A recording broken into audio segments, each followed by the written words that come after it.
And we're live. We are live.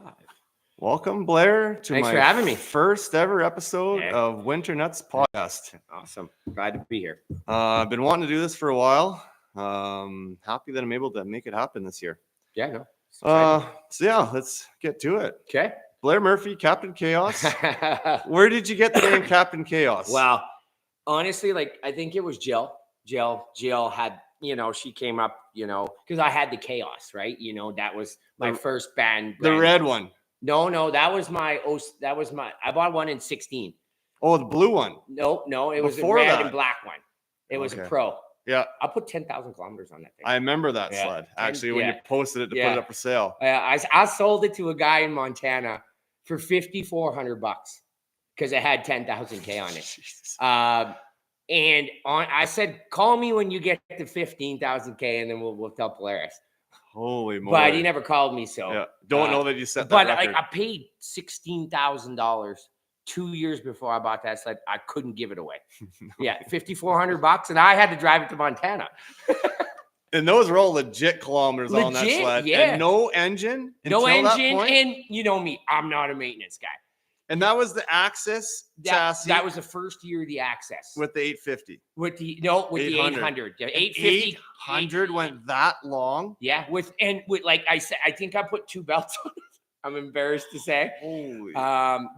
It was for a drive belt, wasn't chain driven. And I never replaced that belt. That's insane. Yeah. You got that many miles out of Yeah, so that was a great experience. The drive belts were bad in those years. I too. know. Yeah. Guys would go out in the first couple nights. And I had an extra one. It stayed around forever because I never used it. Wow, that's crazy. So what are you riding now? So now I'm I got rid of the Khaos. I sold it to my brother-in-law. Yeah. And then I still got the 22 Boost with the Bikeman stuff on it. And then I got my Skidoo, which is still at dealership. It's been there for like a year.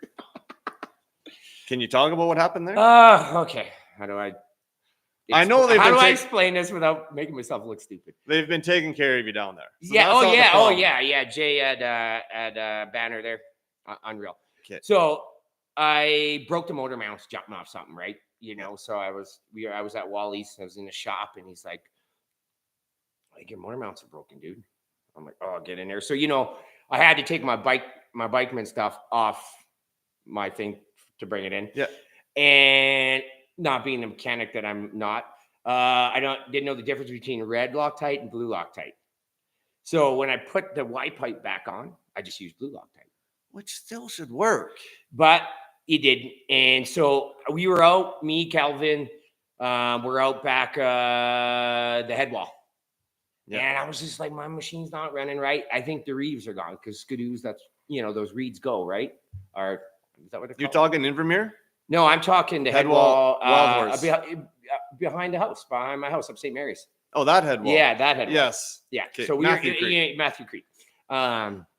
So it just wasn't sounding right. I thought so I was like, Calvin, we're going to head back because that's not a place you're calling a helicopter. You're not pulling the sled out of there. Long way back. So it got real hot, like belt temperature, everything. So I just stopped, pulled off the hood, and there was my white pipe on the belly pan. And and it cooked everything under the hood. Cooked. For how long do you think it was off making that noise? Probably 2 rides. I thought I heard a rattle, but you know me, right? Yeah.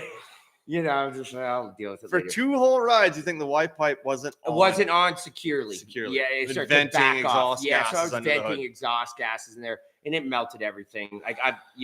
So I thought, the boys said, oh, I don't know, Blair, this is going to be expensive. Mm-hmm. But I went in to check my last time off. I'm like, hey, just tell me what my bill is so I can, make some plans and take out some money out of my, investment, whatever. And she's like, it's only going to be like between $800 and $1,200. Oh, really? They were told me it's gonna be like $4,000 for like a wiring harness. I cooked everything. I cooked sensors. So yeah, the whole harness. Yeah, the whole bunch of harness. sensors. Yeah, and the sensors. But they cleaned it up. They took some parts off another sled, and they did me a solid. So yeah, thanks to Jay. It should be good to go. Yeah, it's ready to go now. I just haven't picked it up. Wow. Yeah. Perfect. I haven't picked it up. It's too bad you're leaving. It just snowed. I know. I Otherwise, was I know you'd driving be here. I out was like, there. oh, it looks pretty white up there. It Yeah, is. yeah. We were out today. Did you? Emerson took Mhm. his little Oh, 120. 120. Yeah. We got a load of firewood. So I Yeah. got a new trailer. It's I call it the firewood trailer. Right. But because we have kids getting into sledding, I needed Right. something we can put 2 sleds into Right. as well. So we basically loaded the sled, all the firewood gear into it, and I just drove, chained up, got to about 4 to 6 inches of snow, Really? and Not just for parked that there, 120. dropped a tree, started Yeah. cutting a tree up, and Yeah. he just rode donuts around on the road. Kootenai things. It eh? was kootenai things. Yeah, let him Yeah. put a few miles on. It was Yeah. pretty sweet. It was Yeah. a good day for That's it. good. Yeah. I was just stacking up out there. Pretty good. Like I said, 6. You know what? We're not even that high. We're Yeah. not even where we were. Wasn't even that high. I just watched the trail cam in Nelson. Yeah. At the ski hill. Like that. And Hootie just messaged me and he's like, "Are you coming next weekend?" I gotta go to work, but See what I mean? You're leaving, and we should be hitting. I Bald know, Mountain. but my work schedule is one year I can do cool things. The next year I can't do cool So things. you're working the last shift. up Yes, there we this closed set. down the mind on the December 2nd. Okay. Yeah. So For anyone curious, Blair is a chef. yes, I work at Farside Minerals. But I'll get into that. Let's get back to Kaptain Khaos. So Jill came up with it. I'm pretty sure she did, as she does most things. And I thought it was fitting. I was on the Khaos. It was 2020. That was like, I bought that one off the floor, the 16 off the floor, but this is the first sled I ordered and snow checked. Okay. So I was excited about it. It was Khaos. It was blue. And it was the first year of the 850 for me. I never had 19. So, and that's when everything started, that's your Instagram blew up. Yeah. And then this, for my understanding of any kind of sport, I thought sponsorship and, and factory ride things were only for the most experienced and the best talented riders. So when these companies started calling me, first of all, I thought it was fake. Someone just pulling my leg.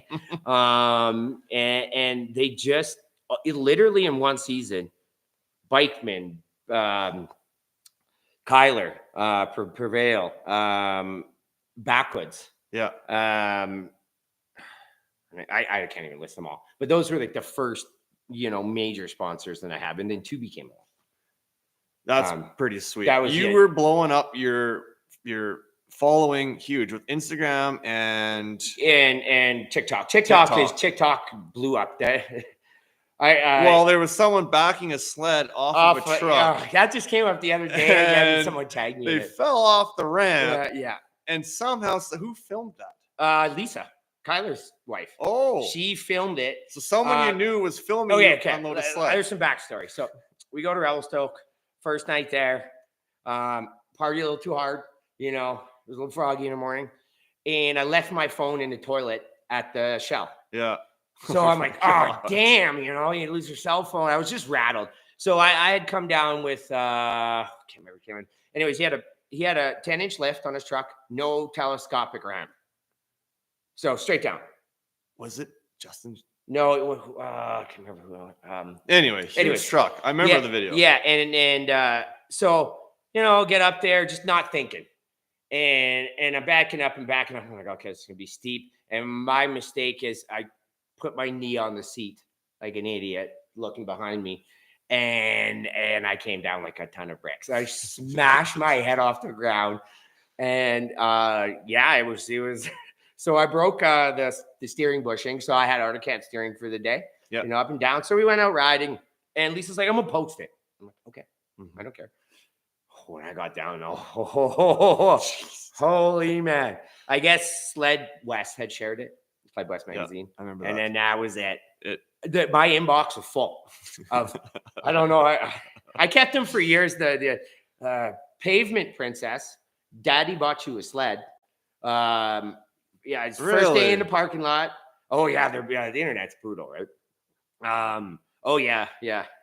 It was. These are the comments you just don't even need to read. No, to be honest with you, but, because in 5 minutes they're gone. And forgotten. The guys that I was riding with, I gave them my phone. I go, check these comments. They were mad. Like, we're going to their house. Some of the boys from Kootenai. They're a little rough and tumble. But but any exposures is good. My Instagram went up. My TikTok went up. Yeah, it was a mistake. I think that was the biggest. I think it had biggest one. 10 million views 10 million over all the views. platforms. Yeah. Holy moly. Yeah. So like, And it was embarrassing. So but, as embarrassing of a video as that Yeah. was, did it help with sponsors too? well, you I don't think? know. Well, it helps with my you're following, because you're and that's following went exposure up. for them, right? Yeah. So you already had sponsors before that event. Before that. Yeah, I had Backwoods, Bikeman, and Kyler at Prevail. Yeah. And 2B had just come on because I had bought a suit from Jay. Mhm. $1,400, man. I saved it, but I was like, I was riding in ski gear. Yeah. And I was just soaked all the time. The yellow pants. I remember those yellow pants. Yeah, right. And it would come back and be soaked, right? So I was just like, my boss and his wife, they had this 2B gear. Mhm. And they had a friend that was a distributor for them for 2B. And they had these suits. And I'm like, you guys look like, sorry, can't swear. You guys look like Teletubbies. One single hit. My boss is like, Drew's like, dude, yeah, they may look like one solid color, but he goes, there's nothing else. I've had it all. Yeah. He goes, this gear, you're warm and dry all the time. So, I was like, okay, all right. I trust him. Sweet. So yeah, you went and bought it. I went and bought it, and I was super proud of it, and I just started posting about it all the time. And then I remember when me and Jill were in Vancouver, and I go, is this a fake email? And it was an email from one of the marketing people at TV, and they wanted to send me a suit. And of course, Jill, who is very thrifty, she's like, why didn't they send it to us before we spent $14? I go, that's not how it works. No. And you know what? This is very key. This is one of the questions I was going to bring up with you, is a way that you're able, what worked for you? And I want other people to be able to watch this. And if they want to pursue this, this is a great way. So you promoted a product after you bought it. Yeah. And eventually, because you did such a good job at it, they started to sponsor you. Yeah. So if you want to get sponsored and you want to, pursue this, you have to show value. That's the only way these companies are going to get involved with you. You can have all the talent in the world and be awesome. And, but if you're not willing to do the other 50%, that first 50% doesn't count, because they may sponsor you, but you're not doing anything. You have to be now you have to be talented. You have to be a spokesman. You have to be a storyteller, and you got to be a filmmaker in some sorts, you have to be that total package, like Caleb Kosturki, probably one of the best snowmobilists in the world. He could just roll on his talent, but he doesn't. He does the clinics, he does the instructional videos, and then he does the vlogs. He's doing the vlog videos. Yeah, the vlogs videos. He shows value to Polaris, not only from his riding, but from his media perspective, right? And that you have to be the total package. Now, you can't chintz out. You could ride on your talent for a bit, but in the end, if you're not a storyteller and you're not promoting their product, they're just not going to deal with you. It's very well said, Blair. Very well said. Thank you. So another thing I wanted to ask is how you got into snowmobiling. Did you snowmobile back in Ontario? No. So I was a jock in high school, played sports, but I was always envious of the tech kids, like the farmer kids. So our school was this is the jock wing, this is the tech wing, this is the music wing where the drama kids hang out. This was the 90s, right? Yeah. This is before cell phones, but the tech kids, they would show up to school in their trucks and their snowmobiles in the back. They had the leathers, the old school leathers, the Polaris. We're talking the 80s leathers. Well, yeah, they were still making leathers because in Ontario you ice ride. You need warm, and nothing penetrates leather. If you go into water, you're dead in the water because it's going to get heavy on you. But I was always, they had the Chaz Chucks, the Dubrays, those kind of guys. They rode sleds. We called them driveway jumpers. Yeah. That's all we had. We had the highways, right? And they would jump driveways, and then so I started. So one day I was at Blockbuster. Actually, I wasn't at Blockbuster. It was at Bandito Video. Just local before Blockbuster the came DVD along. store. Yeah. And I would get the Warren Miller ski videos because I skied. And I loved his storytelling, his narration. He's very good at it. He's super. That voice is iconic, right? You know who that voice. If you're in our industry, everyone knows. Everyone knows. And so all of a sudden one day there was this Thunderstruck volume, whatever it was, I can't remember. And I was like, you know what? I'm gonna grab that. That looks cool. And wow, that was it for me. Watching Brad's story, watching Hootie, watching Randy Swenson. And then sorry, I'm Dan Davidoff. Yes. Watching him, Big the one. crazy Canadian. If you guys don't know who that is, you don't know anything. So just watching those guys, and there was no rear entries then. There was no bow ties. There was no backflips. It was aired out rear entries. There's none of that. It was just pure straight up the hill in a straight line and cross your fingers. When they caught air, it was air out of the air. top When they of were the coming chute. off of those, you've been through the chute. Yeah, you're pinning it to win it. And when you come out of things, it's like a joke, right? So I started watching those. I'm like, still didn't have a snowmobile. Then my life kind of got sidetracked. I was into things that I shouldn't have been into. And I was lost for lots of years, had no purpose, no passion, no nothing, I'll save that for a different podcast. But it started with really a bad loan to buy a bad sled. I took it high, I didn't have any credit. I fucked my life up. So I took a bad loan from one of them predatory lenders. And I bought an 06 Dragon 900. I remember hearing about this sled. If anybody the first sled you brought here. Yeah, well, I didn't ride it here. I bought it in Ontario. I bought a mountain sled to ride in Ontario. That's how much I knew. And this thing never ran. I sent my brother-in-law to go check it out. And to get towed out?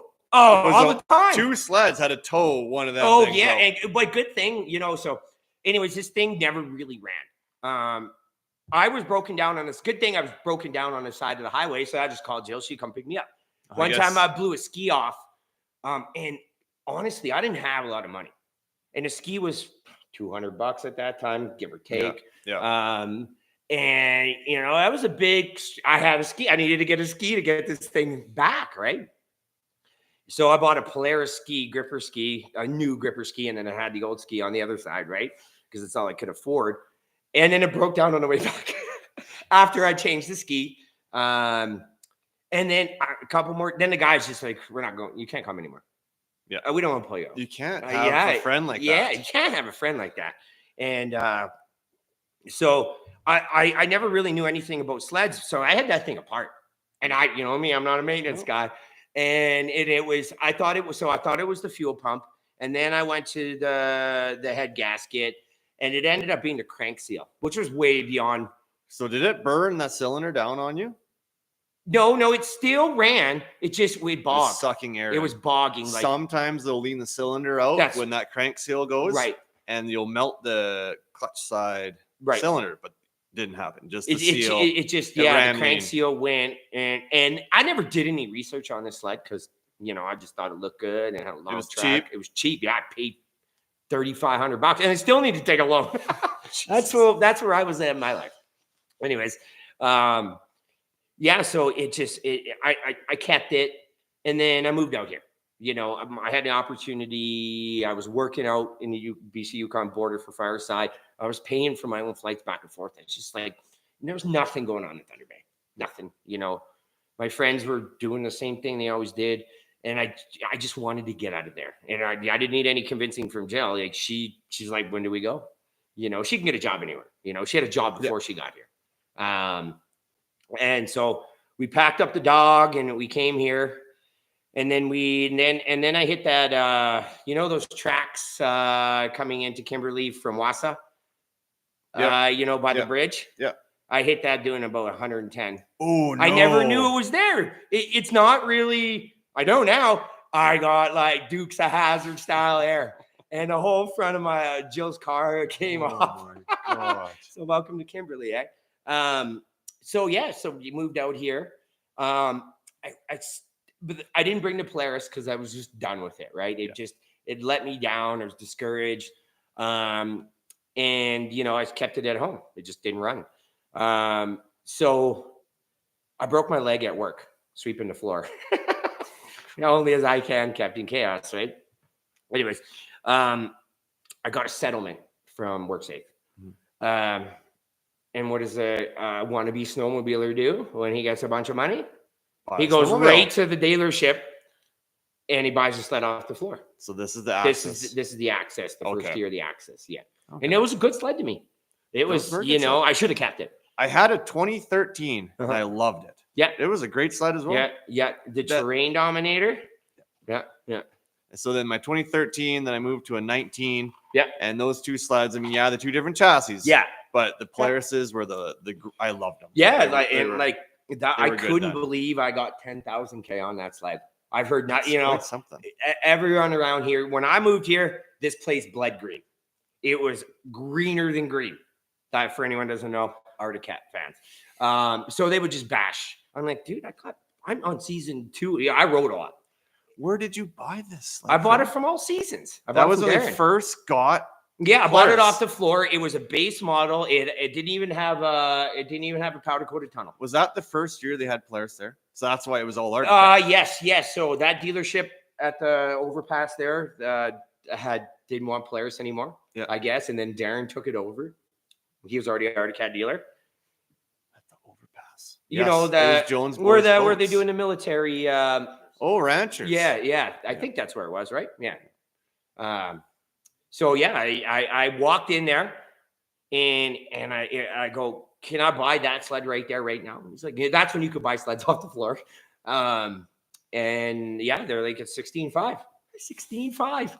I wish I could buy a sled for 16.5 now. Looking back though, they were still quite a bit back then. Because that was a 16, you said? That was a 16 base model. Okay. Yeah. Belt drive. Yeah. And yeah, just no bells and whistles. Yeah. That was it. Yeah. And so I didn't quite sled yet. I only bought it because I wanted to go skiing, backcountry skiing. Did you bolt the ski harnesses to the sides of that sled? I did many different things. Okay. I used to go with Pete Longston. Yeah. Cody's dad. Okay. Yeah. And he would take me all the time. And I think he had a ski rack, a cheetah ski rack. Yeah. You know, they make it was like $300. Didn't have that kind of money. So I would ratchet strap, bungee it, and, first couple of times, guy come along, you lose the ski. And so, we skinned up and, we had a beer and whatever. But I think Pete realized I wanted to ride my sled more than I wanted to ski. So let's switch gears here a little bit. Let's move on. And this is one topic I really want to hear about. Okay. And this is your filming. Yeah. And we touched a little bit on, the media that you do, but you have a lot of film gear now. Yeah. So much that you've been hired to film a snowmobile movie. Well, yeah. Contracted to film it. Yeah. And what's the name of that movie? It was going to be called Weekend Warriors, and it's still in development. But what I learned is it's a lot harder than you think. First, number one, Mother Nature will get in your way. And last year, I don't have to tell anybody how bad of last year. And getting people involved, and we're not paying them, because it is what it is. But I wanted to tell the story of the regular guy. You see all the sponsored riders, and very well, they should be in movies. They are the best. They are. But this industry is built on the regular Joe. It is. Fathers, sons, uncles, whatever. Yep. Mothers, daughters. And I wanted to tell the guy, and this is with Carrie too. This is Carrie's, kind of brainchild. Business name? What's that? Oh, Performance Northwest. Sorry. Yep.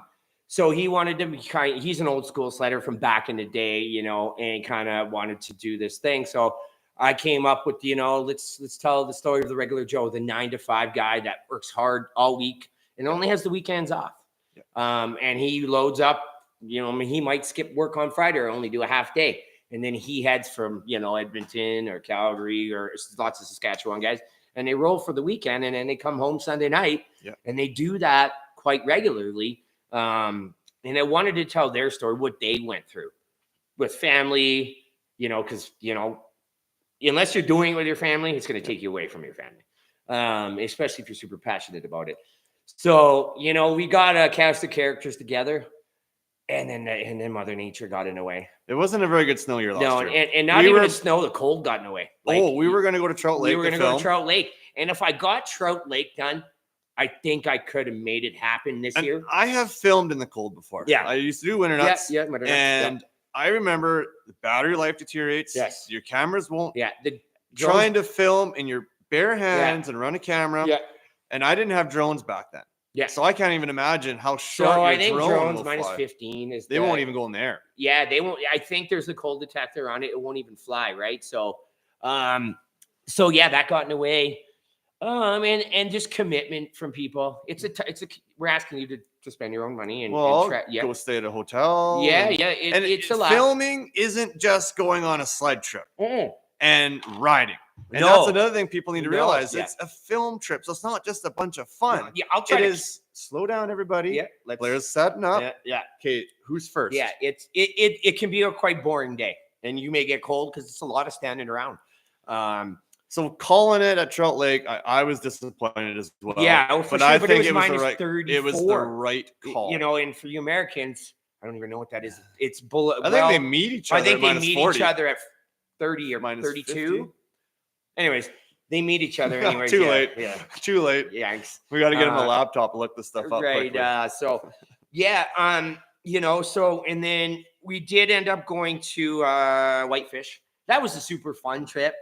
But then again, and we had good conditions, and we captured a lot of what a boys sled trip would be, but there's just still not enough footage. So I'm going to continue on. So everything is still saved. The filming is going to continue this year. Yeah, this year I'm going to be in Sicamous. So I'm going to try to build on that because I don't want to abandon it. I don't want to put it on the shelf. But I think that's a story that needs to be told. And I honestly, I need to get better at it. There's not a lot of movies out there anymore. No, good storytelling. Good storytelling. Yeah, if you're coming up and you want to think it's not so much about the sledding. It is. Don't get me wrong. We want to see the talent and we want to see them do cool shit. But it's the experience. It's about the guy who sacrifices everything or a lot to do, because this sport's not cheap. This sport is it's not for everybody, which I love, but that also makes us niche. And niche is not good if you try to make money from this. But anyways, if you're Can you open the tap? if you're coming up, learn to be a good storyteller. That I think that's key. You'll go farther with that. Learn to edit, learn to narrate. I know AI will do most of this stuff for you now. But learn to do it.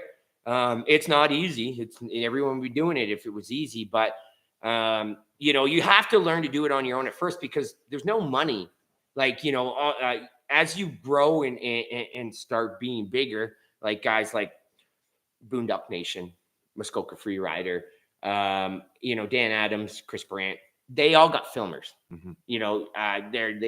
They're successful enough now to have filmers. They do. Editors, but at the beginning, it's kind of just all on you. I'm not an editor. Jill does my editing. Yes. She went to school for that last year. No, she just does online courses. Training course. Yeah. She uses a pretty advanced program. She's pretty good. I saw you guys' setup too when I was over that day. Yeah. And you guys got quite the setup. We invested in the setup, we don't have any kids. Nope, you just got a dog. Yeah, just got a dog. Yeah. But the film, for me, when I was lost all those years and for me, the stuff I was into, high adrenaline, high boom, and if I was going to take that out of my life, it couldn't be arrested. It had to be replaced, and for me, when Pete took me out those first couple times, I got stuck a lot, still get stuck a lot. But once I did my first POW carve and it was right in my face. Now, did you have ski boots on? Yes, I did. Ooh. Yeah, and I rode Pete a lot, so I paid for that. Yeah. I've been stuck in the stirrups. And Pete's running after the sled trying to shut it off. And they're so slippery too, standing on the running boards with ski boots on. Yeah, and I had not quite ski boots. They were skinning boots. Okay. So they had a bottom. They had a sole. Okay. But still to get that ski boot stuck in the running board, and you were getting drugged down the hill. Yeah. It didn't break your ankle. No. No tether. Was it no, running? So this is a 16. Idling? They never put the tethers on. Players never put the tethers on. until like 21 Yeah. or something like that. Anyways, but yeah, no, but I went that very next day and spent the $35 it was for a tether. Yeah. Very key. Yeah. You shouldn't ride without it. So tell us about your 2025 winter plans. We've already gone over your filming a little bit. Yeah. You did just say something about Sycamoose. So yeah, me and Jill and the dog, we rented a place off of Bryce Cardinal. He's a fellow YouTuber. He bought a beautiful home in Sycamoose. You know, he's got the same passion as all of us. You know, he's invested, I think, a ton of money into it. And so I rented a place off of him because in the end, I love riding here. But if I want to pursue this, you know, you're from here. They just want to ride. Most guys just want to ride, you know. They don't really care about the cameras or, you know, that's why I got involved with Insta360 is so I could film other people without them knowing it. Yeah. You know, it wasn't so much for me because I could ride beside them and have the Rhino stick up, you know, and ride beside them and they feel that they're not being filmed, you know. And you would get the really good random shots. Yes, yeah. Even a crash. Yeah, or even a guy pulling your tether on your sled. Right. Yeah. And riding away with it. That was good. That was so good. But those little Insta360s capture all of those moments. That was 1 million views. That was a big one. In case no one's seen it, I was on a 74 Arctic Cat Panther. And it was the poker run. Right. And I was hot dogging it as fast as this thing would go. And Blair come up to pass me and go by me. Yeah. And I wasn't having none of that. But you had pointed me, you misdirected me something with the skis. We were trying to touch skis, but that's what you're doing. Oh, I was. So I was looking. No, I was trying to get close to you. Well, I was trying to touch tips. I was trying to get close enough to you to grab your tether and ripped it off. Yeah. And then away I went. Yeah. And I never even noticed you doing it. I was like, is the machine die? What is my tether? But good lesson. Didn't have my tether attached to my. I saw it dangling down at his lap. Yeah. It wasn't attached to his wrist or his jacket. Yep. I'll just take that with me and continue on my way. Right. Oh, yeah. No. And the audio, I think Joe put on it, and the guy went by me, one of those Manitoba guys went by me, and the audio just worked perfect.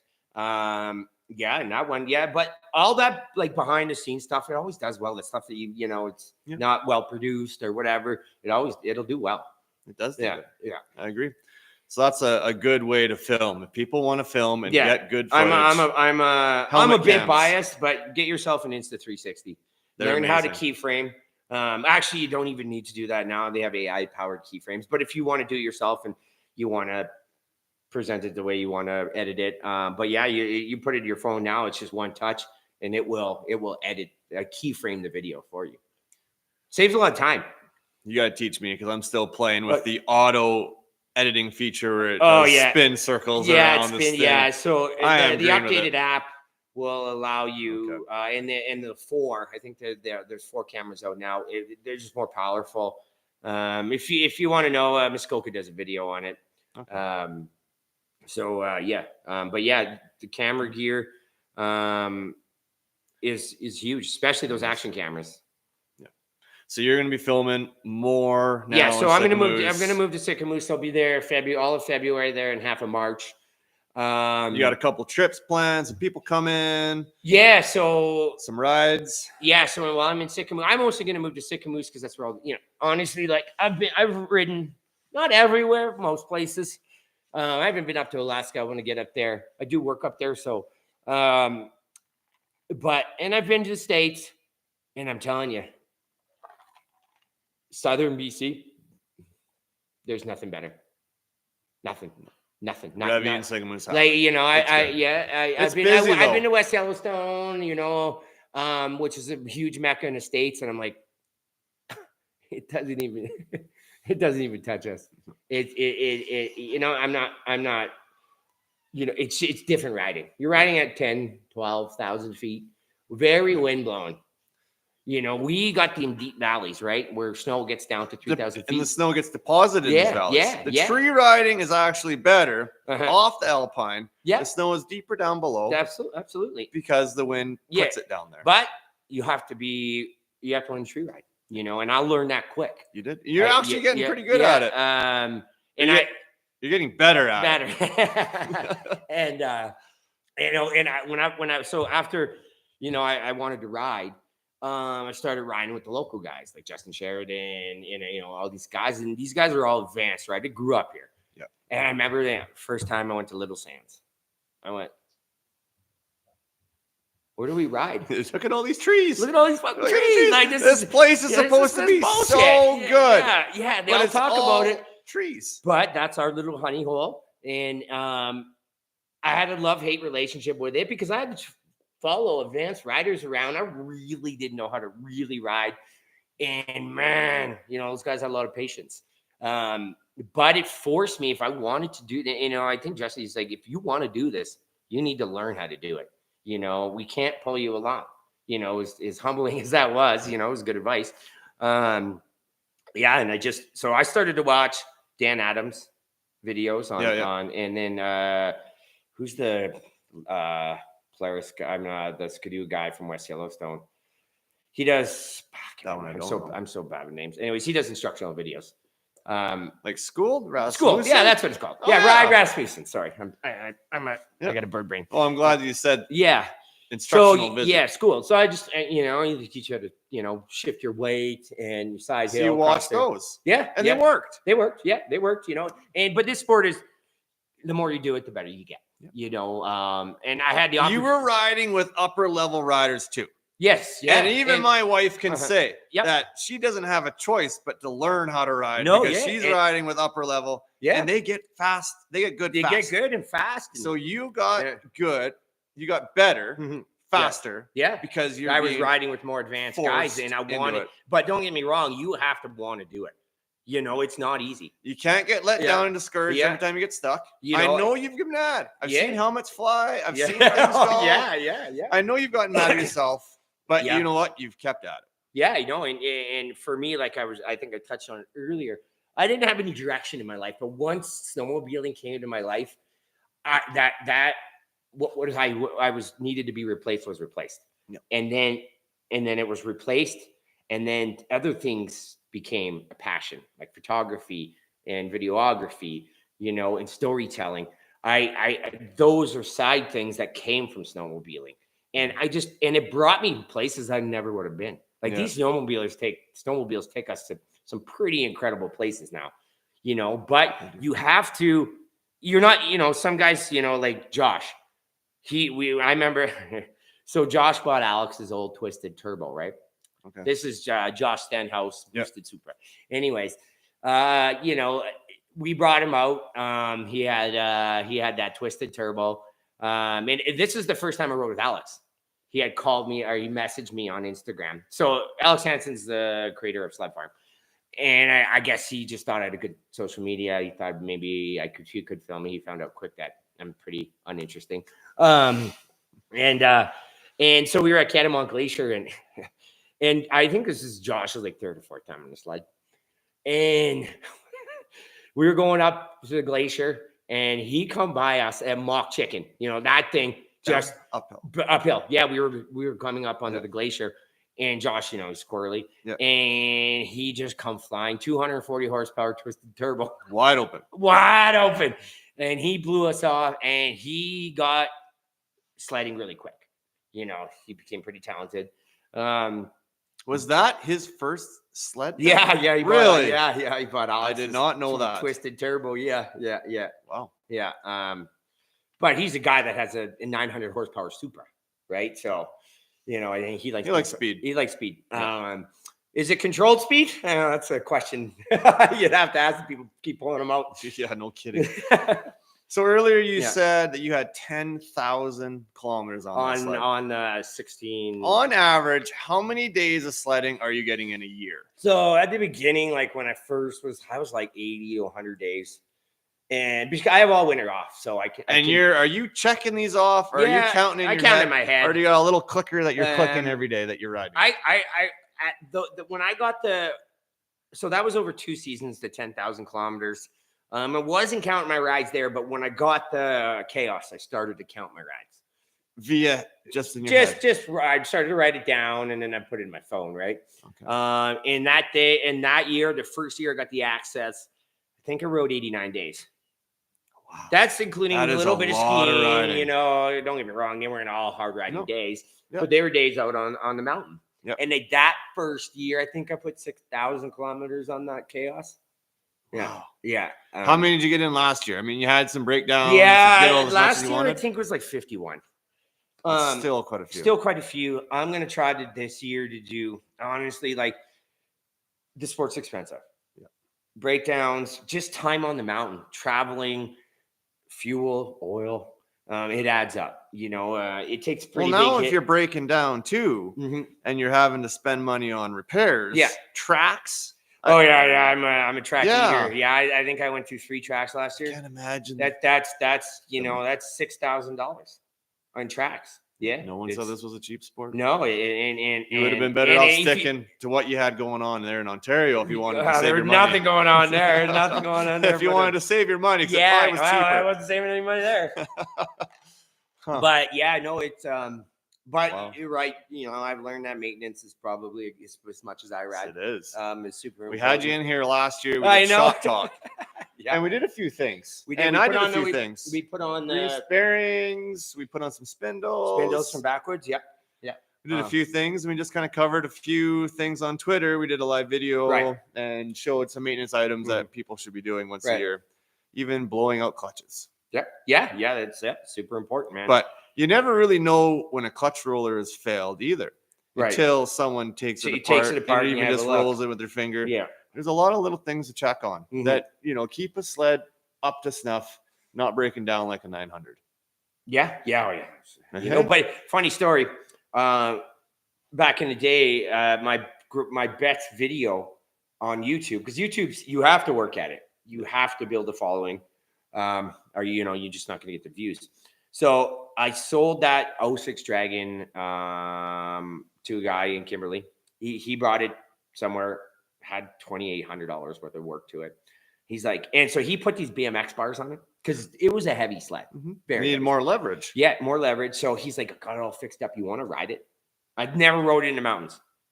So we just went to the cut blocks up St. Mary's. And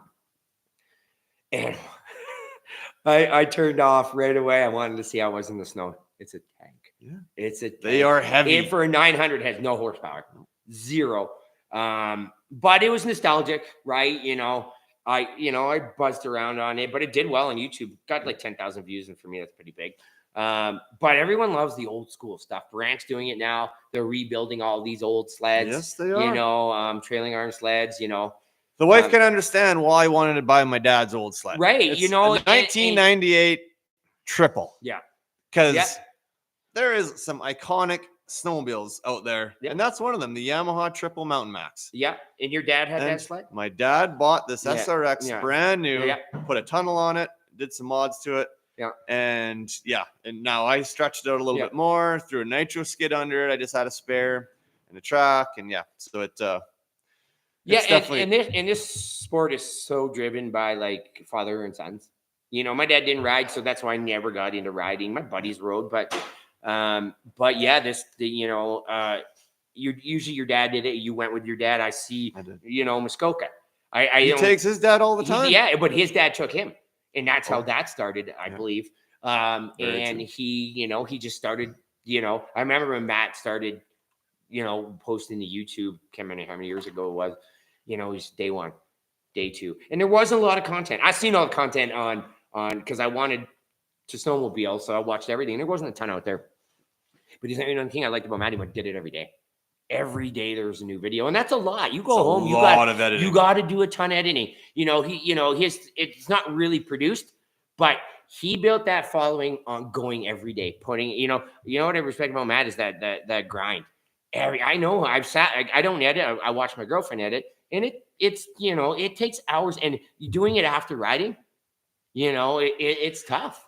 The one perk to editing after that ride, being someone who filmed a little bit, was that you remember what you had. It's more fresh in your head. Yeah. So you already know where to crop. Yeah. So you know that there was a jump there. Know there was a nice view there. Yeah. You already can go straight to that to start cropping and editing that into it.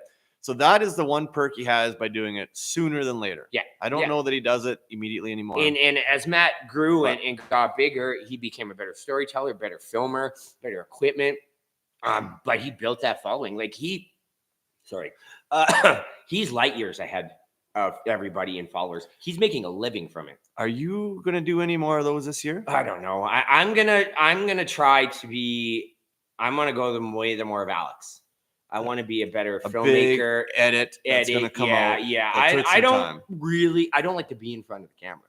I'm uncomfortable. I don't like to be in front of the camera. I like to be behind the camera. Yeah. But I realize that's just, it can't exist like that. But I want to be a better storyteller. I know not so much the daily ride vlogs. I just want to take a couple days footage or whatever and really tell a story. And, you know, really, I've been watching lots of stuff and I've been talking to guys that tell stories, but you know, it's a ton of work.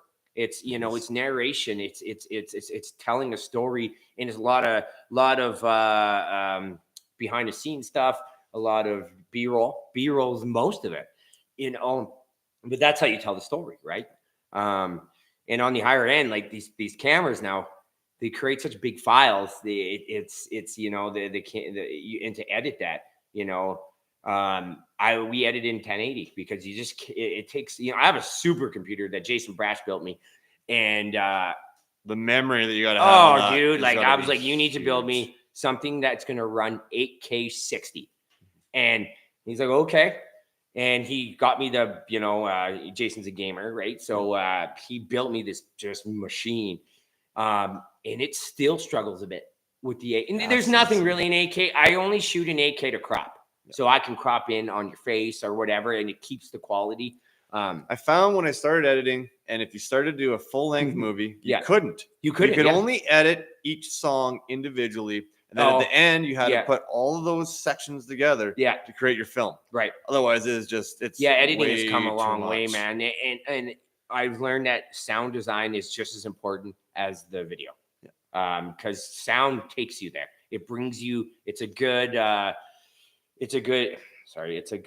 way to keep the audience engaged, right? Every sound has a sound. You're not going to capture it with the camera, right? So, and it could be the littlest thing, but that keeps you there, because we're scrollers, right? Our attention spans are small. You know, that is true. For people that are watching things on Instagram, it is going to be a quick It's going to be a quick boom. And then it's a couple seconds, you know, and on to the next one. YouTube's a little long, more format. You know, people are going to watch. But I watch my, you know, how long people watch your videos. And they tune out like halfway through. You know, I don't know what other creators are like. But yeah, all those analytics, you got to watch them. So what sponsors you got going on this year? You said you had some guys coming up in December. What do you got going on? I'm not sponsored by Solid Turbos, but I become friends with Tyler. He's a good dude. And, you know, I want to support Kerry, and he's the distributor for Solid. You know, and they're good people. That's all. That's turbo. If you want a high-powered turbo, if you want like old school power, you know, solid is the way to go. You know, they're built for Polarises and Arctic Cats. Where are they out of? Utah. Yeah. Okay. Yeah. And they're coming up here to ride? Yeah, I think Tyler's coming up. Kerry told me December 1st to 15th. I think we're gonna put the Solid Turbo in the 858. Yep. And then Jason McMurray from Freerider Films, I think we're gonna put it on his 9R. Wow. Yeah. So I'll go there and film it. Put it together for them. They're not Sycamoose. It's so bad. What's the next town over? Salmon Arm. Yeah. Like Kerry shop, and then I guess we'll go test it. Yeah. If we have, I'm sure we'll have enough snow by then. Well, they will there. Yeah, they will there. Lots of people go to Sycamoose and Revy in early December. Season. Yeah, early season. So, I you know, Solid's a small company. You know, I like that. I've always like, you know. So Polaris has bought everything. You know, they own Climb, they own 509, they own everything. But I believe in the small guy, you know, trying to grind it out. You know, it is hard when everything. Solid Turbo owns who? Sorry. So no, Polaris owns everything. Polaris owns Climb. Polaris owns, you know, they've cornered the market. Timber Sled. And Timber Sled now, yeah. And I think they own a couple other brands on the down low. Yeah, they're they're a small company. I think Tyler and his dad's the one who owns the company. Okay. And he was an old Articat guy, right? And his name's Jay. And we had a meeting at Heydays, so we'll see what happens there. But yeah, I think it's a good product. It looks great, it performs great. I'm excited. So I don't know what's going on with this one for sure, but I think this one's getting a turbo kit. I cannot say for sure what turbo is going on this one, but this one is a 600. Well, if you make a solid decision, solid turbo would be it. That one won't be up to me. It'll be the Ghost Rider Motorsports. So I rode Carrie's sled last year. So speaking of these Articats, I got to ride Carrie's sled last year with the 600, no turbo, and then with the turbo on it. These are the easiest riding sleds in the industry, aren't they? Hands down. How long did you ride one for? I rode one for half a day. Okay, yeah, so you got some good time on it. And I was going through the trees 15 kilometers, 20 kilometers faster because I was confident. Super confident. Really? And honestly, because it was lighter that you felt lighter, like you could navigate and the tree? I think when they dropped the engine lower to the, to center mass, yeah, you can dangle the leg, you can, but you don't have to. You can ride neutral all day. Don't get me wrong, you're only like to dangle, right? It looks good, but I'm excited. I'm not maybe going to be on one this year. I don't know, but next year definitely. I'll be on one. So this is Julie's new sled. Yeah. And you are more than welcome to give it a go, even if you want for a little bit. Well, you put a big bumper on it, eh? Yeah. Yeah. I'm excited for Articat. They were 10 years behind. They weren't behind, though. Well, because the one they had out before that, the Alpha, chassis? That track, and when they put the Alpha rail on it, the monorail, they actually made that sled still perform, and that 800 was good. I think the sleds were moving forward a bit here in the last couple of years with the turbos. I think the Alpha bought them time. It did. Yeah, and I think Textron owns them. Textron's a huge. So each leap that Articat is making is a big one. Yeah, and this is a big. Yeah, leap. Yeah. I like I said, I was a Polaris guy. I bought a Skidoo just because I'm not brand loyal. I wanted to try every brand. And I think next year I'll probably have every brand in the fleet. They don't make Yamahas anymore. Hey, Big Iron, you can always get yourself into a nitro. I know they sell for cheap. Yeah. Well, I almost saw this go up. Monster. Kerry got within a spitting distance of us. 2 or 3 tries. Yeah. Yeah. 2 tries. Yeah. And don't get me wrong, this is March. There's not May. On what turbo? On a solid turbo. Solid turbo was on it. Yeah. Yeah. I think he just ran out of time. I only saw his first attempt. The second attempt, I didn't see it. Yeah, he was stuck at the top, which him getting unstuck from that, I think a 70-degree slope, and him he stopped, and then him kind of cutting through the snow, which just held the line, and then he turned out went down. Was it on a 154 or the 146? 154. Still okay. Yeah. So you had enough track. Yeah, he had enough track. It's just, don't get me wrong, it gets pretty rutty, It's I'm either the top 3 that go up the first couple, but after that I'm not going. Because I watched your video hitting a rock like 400 times. I'm like, where do you go wrong? Like Sheldon's a goat when it comes to making it. But I didn't see you hit that rock earlier, and it kind of pushed you that way. And then, that was it. Well, no, it's the first rock. Drop my front skis down. Okay. So the front skis drop, and then into that second rock. The second rock. So then I just watched Muskoka's video of it all from 2 years ago. Right. And I took the exact same line up it. Mm-hmm. And that line is the same line I went for last year. Right. But not knowing that the low snow, there's 2 rocks in there. Right. That's my always path. I get out of the trough. Yeah. As soon as I get out of the trough, I want to pin it and I want to fly out of it. You're lucky though, man. I watched that sled chase you and it was tumbling, man. You had the good enough sense to look it up, right? And Tyson was yelling, move! It's coming. Yeah, you got to think a 600-pound sled hitting you in the head. And it wasn't just rolling sideways. It was ass it over was tea kettle. going this way. Yeah.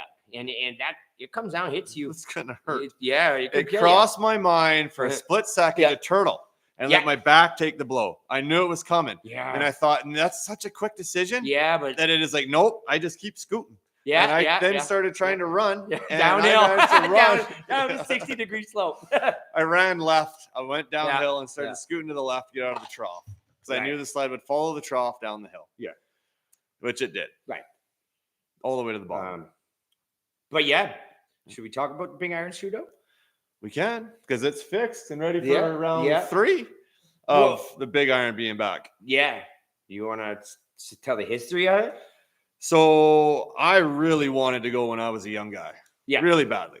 And that was when the big mod sleds were a thing. Yeah. And I'm not talking like, this is why I want the triple 700. Right. It started kind of just after that when guys had these big nitrous 1000s mod sleds. Yeah.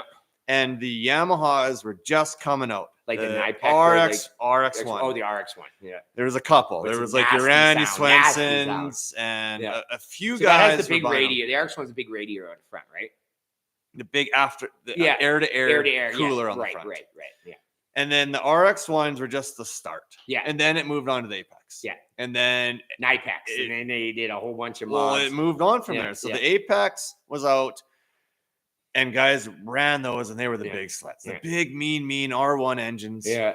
And then it moved on, and it got huge at this time. Yeah. I heard thousands and thousands of people. Thousands of people. Huge of it. Then it moved on to the Nitro chassis. Yeah. And then they were moving these Apex engines into the Nitro, which you say the Nipex. Yeah. And anyway, the 1 year I finally had planned to go. I had 1 year. I was like, I'm booked. I'm going to this place. I finally got myself a big turbo Yamaha. Yeah. I'm going to go down there and I'm going to swing it around like everyone else is swinging it. And then I got a new job. And that required me to pack my bags and move actually back to Cranbrook from Calgary. Okay. So I had to cancel it. Yeah. And that was the year of the avalanche on Turbo Mountain. Hey, man, that's intervention if I ever seen it, right? I would have been right there. You would have been right there. Every other one of them. Yeah. And I heard the sleds came in and hit everyone's shins. And there was broken legs everywhere. It was a disaster. A couple guys died. Yeah. It was just horrible. And it stopped. Yeah. And you're not allowed to do it anymore. It's done. And now it may be named Big Iron Shootout. And people talk about it, but it literally is just a group of friends. Yeah. Yeah. And we've always done it for a while. We did sled golf. Right. And it was 2 teams. You would decide who's going to go. And whatever amount of attempts it took to climb the chute was what your score was going to be. Right. If you rolled out, you were a 2 over par. Right. If you climbed, you were a par. Yeah. If you did a trick at the top, you were an eagle. Or whatever, a birdie, I guess is what it is. If you flew out of it. If you flew out of it, you could even get a new eagle. Okay. But I think we were doing par 3s, par 4s. Each shoot would change. Like Monster would be a par 5? No, Monster's an easy one. It's a 3. It's a 3. Actually, I know. I'm sorry to burst your bubble. But, you know, it has the Gash is a 4. Ermin's Arm would be a 4. McLaren's Mile would be more of a 5. That is you're getting into the big ones. Super Shoot. Well, that's a course that you can't play. That is a course. That is literally the driving range. Only you, Randy Swenson, Chris Strati. Yeah. And then Tyson did it 2 years ago. Okay. So 4 guys. So the Big Iron Shootout now is more of just a group of guys. We're all getting together and we're just having a great time. Yeah, no, it's fun, man. Yeah, and Muskoka, he comes out. He comes out and the best way for people to watch it is that or the Creekworks film. Yeah. And Alex Hansen did a film a couple years ago as well for it. A Day in Revelstoke. Yeah. It is such a good time. It's kind of good to see that coming back. Yeah. So there's a market for these Yamahas again now. Right. And we're seeing sleds drop, they were $30,000, $40,000 to build. Yeah. You couldn't sell them for $5,000. I know, paperweights. And now I'm sealing them again for 12, 13. I even saw a turbo Apex CR Racing on Kijiji, I think, or Facebook, whichever one, for $14,000. Yeah. Nice, best sled. Right. It was that $40,000 sled. Right. That had the CR tunnel, your racer's edge skid, the full head to light, the hood removed, the lightweight hood, every suspension component you can put on it, lightweight this, lightweight that, which still made it 675 pounds probably, soaking wet. But yeah, it was the sled, and so they're going back up in price now. Yeah, well, it's supply and demand, right? And they're valued more now because. And you can't beat that sound of one of those. No, I think there's people I know. It's mean. For example, my friend Sean just wants to buy one to be able to start it in the shop, put race gas in it, and have that aroma. Like that candle that burns, the VP race gas candle. Yeah. Now you just start a sled, let it idle in there, crank it up a few times. Yeah.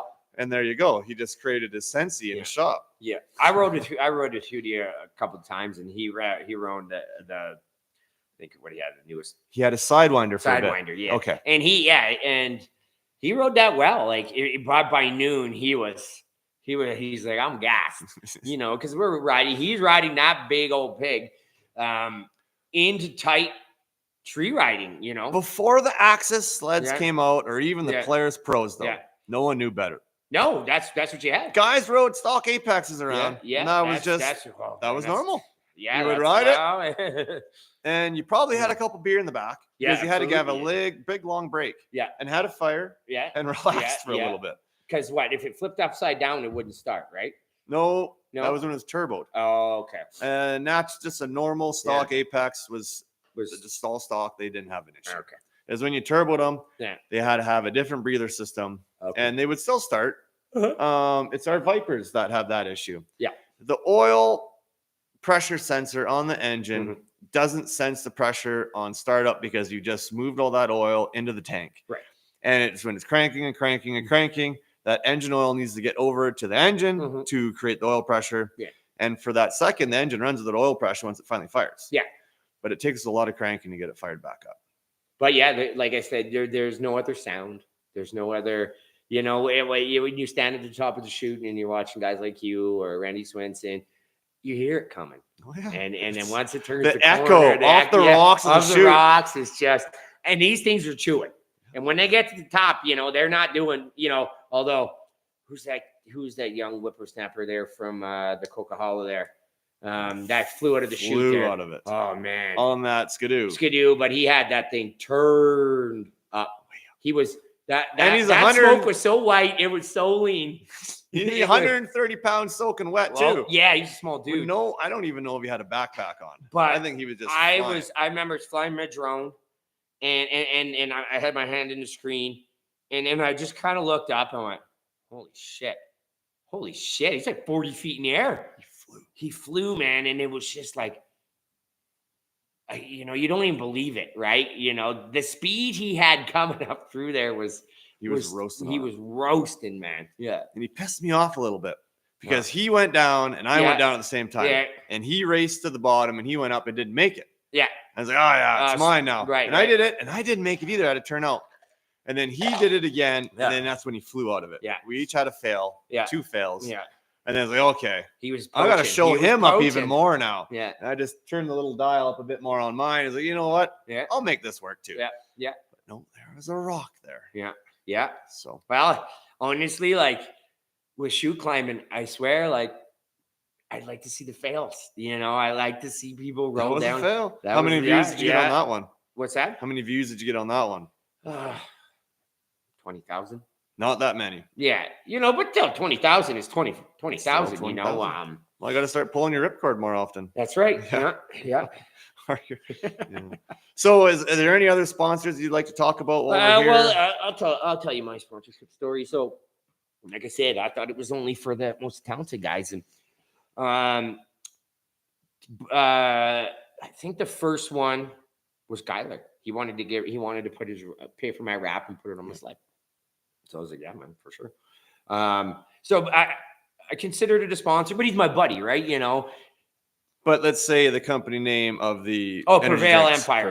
My buddy Kyler, who's now no longer with us, started a supplement company, did pretty well at it, clothing company. He was big gym rat and big community guy, I know he sponsored a football team, paid for the jerseys, all that kind of stuff. Sponsored a big event at the Sam Steele. He was always willing to help, and he always wanted you. He helped me immensely when I came. I got moved here. We didn't know anybody. Kyler. Yeah. And because he was from your hometown. He was from my hometown of Thunder Bay, and you know, he had kind of made it out here, and you know, was doing well, and he just he's like, I'll help you move in. If Jill needs to get a job, he knows people, just stuff like that, right? Just, you know, whatever, you know. And I knew him a little bit from my hometown, but Jill was friends with him, and yeah, you know. He just recently lost his struggle with mental health, and it's a terrible thing. Very unfortunate. Yeah. So, and you're doing better with that now. You had some time back home. Yeah. Well, you know, it was a shock. I didn't believe it. You know, I didn't believe it. No one believed it. You know, what are you talking about when I heard this news? Right, and you know, I went home, and you know, home's home. People have lots of questions. You know, but you know, we'll just we'll keep his memory going. So he sponsored you, and helped you along with that journey as well. And does that company still sponsor you now? Or what's going to happen there? I don't. It's really up to Lisa, right? She's the owner now, so you know, whatever she decides to do. But and then Bikeman came along. You're big with Bikeman. Yeah. Well, so Bikeman came along. Their media guy contacted me and said, you know, they own the 50% off deal, which when you buy American products, it's no deal. You know, with exchange, shipping, everything, you know, that's no deal. But I was just happy to be involved with Bikeman, right? You know, they're a big name in the industry. Well, they got every performance part out there too. Pretty much. Anything you want to put on your sled, they got it. So, you know, I started promoting them. And then Jimmy from Bikeman, Jim Krantz, he really liked what I did, you know. So I went to Heydays, and, you know, he's like, you know, come here. You know, he showed me the shop. And he's like, I really love what you do, man. I love what you do for our company, you know, stuff like that. And so he just started telling people to hook up with me. Like, if you wanted to be involved with Bikeman, you know, just Kaptain Khaos is my guy out west. But like I said, I'm not a gear guy. I'm a media guy. So we also have Jared Sessions. Yeah. He lives down in I think he's down in somewhere around West Yellowstone. He's a distributor for Bikeman products. He can put it on for you. He knows a ton about performance. He's done, you know, Jared's an old G guy. Like, he rode with Dan Adams back in the day, and super talented rider. Yeah. Awesome. And then Tubi came along after I bought the suit, and I'm very involved with Tubi. They're a great company. Tomas. You had him here, and I got to ride with you guys. Yeah. We didn't have snow still. Yeah, I know. So we have a big group chat. We went for a big ride that day. Yeah. We have a group chat, and then he's like, "Hey, man, I'm coming to Canada. Anyone want to take me riding?" Because you know, nobody wanted to. It was so bad. And I said, well, I'm like, you know what? I'm like, Catamount will at least have something. You know, it's up at high elevation. It's cool. So I said, hey, man, if you could meet me in, he was staying in Golden because he had some business there. And I said, well, meet me in Radium. So we met in a parking lot. And so we went up to Catamount, and we get up on the glacier, and it's like 80-kilometer-an-hour winds. You can't see. We couldn't see anything. Yeah, it was terrible. You couldn't see across the glacier to even see and then so we had to go down in the valley, and it had marginal snow. But, you know. We made fun on that hill across from the access to the glacier. Right. Yeah. But it even had low snow. I remember the year before I did a huge climb on that left side. I didn't even recognize going up because there was so much exposure. So many trees, so many rocks. It was a bad snow year. But so you staying a couple of days. I was like, well, why don't you just come to my house? Where did you guys go after that for the second day? Second day, I took him to Lumberton. Yeah, we went up to go to Cooper, and then Cooper and then down into Heaven. And then was there a third day? No, just those 2 days. 2 days. So I said, come to Kimberly. We'll show you Kimberly. Yep. You know, took him out for dinner. Took him out for dinner, drinks. Kind of showed him the town. And Tomas is a stellar dude. He's OG. You know, and when we talk about the original gangsters, is this? You know, these are guys that were doing it when there's trailing arm sleds. There was no social media. And let's explain what country this is from. So Tomas is from Sweden. He lives in rural Sweden, like up like in the north. I think he lives in a village of like 90 people. I'm not quite sure on the pot, but it's small. It's pretty impressive that someone designed a clothing brand in a town so small, was able to promote it Yeah. to get to as big as it is down today. Yeah, like I think him and his wife came over. They lived in Sycamoose for a while, and they started it over there, but they really picked it up in Canada. This is if you want to be anybody, He said that he even wants to maybe move back again. Yeah, I think he probably That'd wants be pretty to retire and if you like snowmobiling, Sycamoose, Revelstoke is if you want to retire there, there's never a lack of snow, right? Is he coming here this year? Do you know? I'm not too sure. No. I'm sure he'll be over. But yeah, with that brand, it's still small. It's not Climb. It's not it's not owned by a corporation. And I don't know. Khaos is a pretty wholesome dude. I don't think he'll ever sell out. No. And he builds an exceptional product. He does. I've been in some shitty conditions, almost overnighters, and I was never cold, never wet. They use Sympatex. It's almost double what Gore-Tex is for waterproofing. And I just love the values of that company, and they've been good to me. They have been good. Well, the two of you have had a good partnership for a while now. For sure. I think they see value in what I do, and I see value in their product. Well, paid off buying that snowsuit. Absolutely. Yeah. A little bit of investment. It goes to show. Yeah. Right and there. then, and then I got on with Cheetah, Seco Seats. Yeah. I don't want to forget anybody. Performance Northwest, 365 Designs. They do my wraps. Then Backwoods. I love Backwoods. Backwoods is another small company when they started. I was with Backwoods in 19 or 18. Same deal, 50% off. You know how that goes. But they're America, so there's no deal. By the time those bumpers got here, I paid probably more than full price. But Ryan and Chet are super passionate. Backwoods has grown exponentially. And those guys saw the value in Turcot and Muskoka. Chet's a pretty savvy business guy, but the product works. Ryan's kind of the grit in behind. And they've grown. You should see them at Heydays, man. They got the biggest quite spot. the booth. Hey? They got quite the booth, and they hold these parties. They sell a lot of product. They there sell a ton of product, and they stand behind their product. And if you bend or break their bumpers, you get the 50% off the next one. Yeah. And I just they've always been good to me. Last year, I got 2 new sleds, and they sent me everything. They're good like awesome. that. And then who else do I have? Seco Seats. I started with them, and they were I think a small French company. Now they cover everyone's ass now. They were started off, I think, with dirt bikes. It was dirt bikes, yeah. But yeah, they just said, "Hey, man, could we send you some, for some?" I like their seats. Yeah, the customization. It's always been about customization for sleds. It's just like Harleys, right? Everybody wants their own style, their own identity in their sled, right? Yeah. All right, Blair. That's it. Well, all right. I can talk all night. I know. We'll keep chatting. We'll have a drink. All right. So bottom there, white button. Cheers. And go up. That was good. That was good.